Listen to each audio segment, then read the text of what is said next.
When the Collier Marine Electric sank on February 12th, the Coast Guard was first on the scene. Sadly, the rescue was in time to save only 3 men out of a crew of 34. But it's an example of the kind of life-saving that one study group wants the Coast Guard devoted to. A report by a National Advisory Committee says that the Coast Guard spends too much time and money on convenience rescues, towing in a pleasure boat, for example. It recommends that the Coast Guard concentrate on actual life-saving and leave the rest to local or private groups. Coast Guard Operations Center, Chief Gilbert speaking. The report says that 80% of the calls the Coast Guard responds to are non-emergencies, while a quarter of the budget goes for search and rescue. 5th District Operations Chief Captain Peter Rotz says the problem is determining what is and isn't an emergency.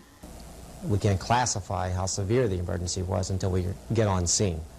We're victims of sometimes less than perfect information from the onset, and we have to make judgmental calls. One recommendation would have boaters pay the Coast Guard for its expenses in cases where no lives are threatened. The Coast Guard Auxiliary helps, but Rotz thinks boater education could help prevent minor calls. It's not only the boater, but the family of the boater, so that the two of them are working in harmony when they really can appreciate where an individual is going to go and when he becomes overdue.